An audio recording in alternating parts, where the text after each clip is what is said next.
pour moi, c'est la question essentielle, en fait, du cinéma. Et pour moi, il y a pas de réponse à cette question. Enfin, il y a des réponses à cette question et c'est ça qui est important. Je pense que n'importe quel réalisateur, mais n'importe quel spectateur, j'ai envie qu'il se pose cette question quand il regarde un film. Jusqu'où le réalisateur a le droit d'aller? Jusqu'où, j'ai le droit d'aller moi en tant que spectateur? Qu'est-ce que j'accepte? Qu'est-ce que je n'accepte pas? Donc, moi j'ai fait un choix, particulier, c'est de le mettre dans le film. C'est-à-dire que la question que je me pose de: «Est-ce que j'ai le droit de filmer ceci? Est-ce que j'ai le droit de filmer cela?»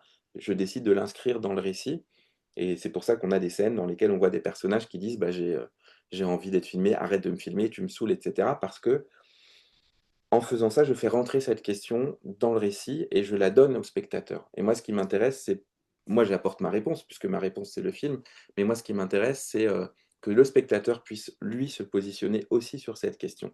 Je pense qu'il y a des films qui escamotent cette question-là. Le cinéma de fiction, souvent, escamote quand on voit, dans un film de Kiarostami, un enfant qui se prend une gifle, on est touché par la scène, mais on se demande pas: «Tiens, comment il a fait? Est-ce qu'il a vraiment giflé l'enfant? Est-ce qu'il y a eu violence ou pas violence?» et cetera. On ne se demande pas et puis souvent on cherche même pas à savoir. On dit: «C'est fort, ça marche», mais moi la question de comment il a fait, c'est quoi son cadre moral? C'est quoi son cadre éthique? Pour moi, ça fait partie de mon travail de cinéaste de le questionner. Donc je le questionne, je le mets en scène, je le raconte dans mon film de qu'est-ce qu'on a le droit et qu'est-ce qu'on n'a pas le droit de faire. Mais je pense qu'évidemment, c'est une question morale, mais comme à toutes les questions morales, il n'y a pas une bonne réponse. Moi, par exemple, je filme ma famille, je pense qu'il y a plein de moments où ils n'avaient pas forcément envie d'être filmés, mais ils se sont laissés filmer. Heu, donc moi, ma règle personnelle, mais c'est la mienne, elle ne vaut que pour moi, je pars du principe que, heu, j'ai deux règles. D'abord, il y a l'amour, en fait. Je ne filme que des gens que j'aime, donc ça, c'est une première règle. Donc du coup, c'est pas comme si je filmais quelqu'un qui avait pas envie d'être filmé et il me dit: «Non, ne me filme pas», parce que là, ça serait autre chose. Il y a un cinéaste que j'aime beaucoup qui s'appelle Marcel Ophuls, qui a réalisé plein de grands films documentaires, Le Chagrin et la Pitié et cetera, où lui, il va piéger ses personnages. Il va filmer, il est juif, il va filmer des nazis, il va filmer des gens qu'il déteste, ou des gens qui sont ses adversaires et donc lui, sa question, c'est comment on filme ses adversaires et des fois, il va y aller, il va utiliser des dispositifs pour les piéger, ou pour les confronter ou les mettre en difficulté, qui et je trouve que c'est important, son cinéma est important. Moi, je suis dans une démarche très différente parce que moi, je filme que des gens que j'aime, soit parce que ce sont des gens de ma famille, soit c'est parce que des gens que j'ai envie de filmer par amour. Donc déjà, ma première règle, c'est ça, c'est «l'amour» entre guillemets, parce que je sais qu'il y a un truc bienveillant derrière en fait, me donne le droit parfois de, de filmer, même quand la personne, n'a pas forcément envie et je pense en particulier à mes enfants. Aujourd'hui, mes enfants, ils ont pas envie d'être filmés, c'est normal, ils ont 15 ans et ça les saoule. Heu, J'essaye d'avoir toujours une longueur d'avance, de me dire: «OK, aujourd'hui, ils ont pas envie, mais est-ce que dans 2 ans, dans 5 ans, dans 10 ans, ils vont pas regretter ce truc?» et se dire: «On n'a pas d'images et on aurait bien aimé avoir des images». Moi, ça m'a manqué, en fait, dans mon histoire de pas avoir ces images-là. Donc donc ça, c'est ma règle et je ne la pose pas comme une règle qui ça doit être comme ça, mais c'est comme ça que moi je travaille, en fait. Donc il y avait vraiment ce positionnement de: «J'aime les gens, donc je filme dans une limite de ce que j'estime acceptable ou pas de filmer».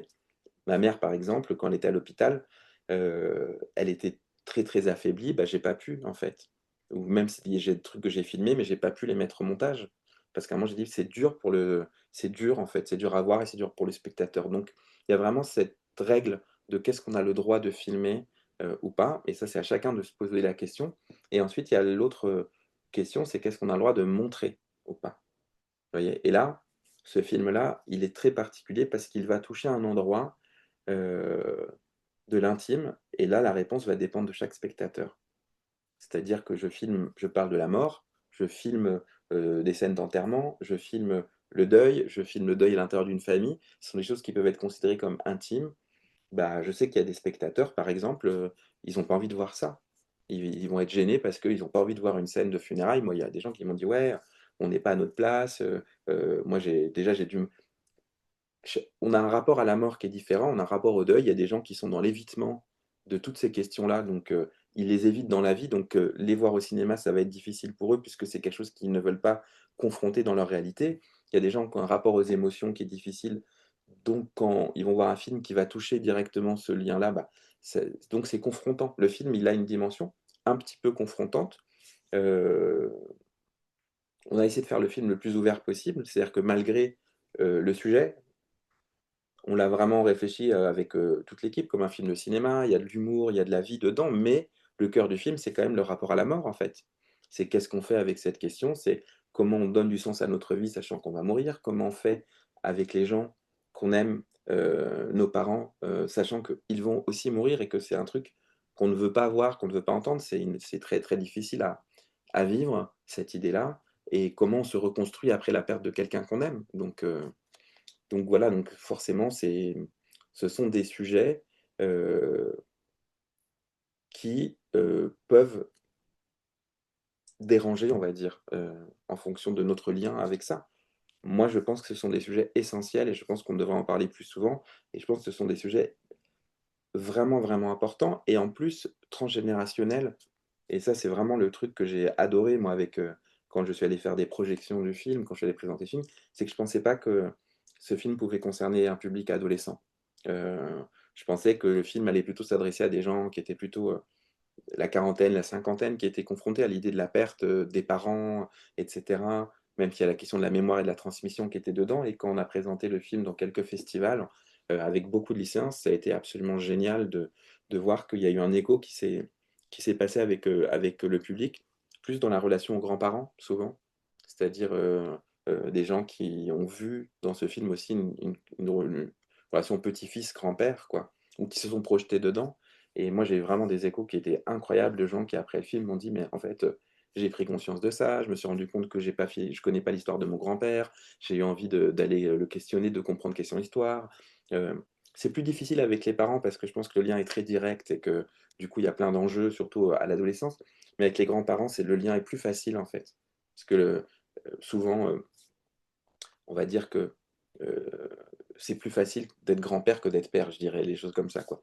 Donc donc il y a ça, et puis il y a aussi le rapport à la perte. Il y a des gens qui avaient perdu un parent et cetera, donc le film est aussi allé, toucher chez eux des questions de, bah, en fait, j'ai pas pu dire au revoir, ou j'ai pas dit au revoir, j'aurais aimé dire au revoir comme ci et ça s'est passé comme ça, mon sentiment, mais après ça c'est une je pense que le cinéma joue un rôle, thérapeutique, et qu'il y a quelque chose qui est de l'ordre de la réparation. C'est-à-dire que même des choses qu'on n'a pas pu vivre, le fait de les vivre à travers un film, c'est ma croyance, c'est pour ça que je fais des films aussi, bah, ça nous aide à les vivre a posteriori.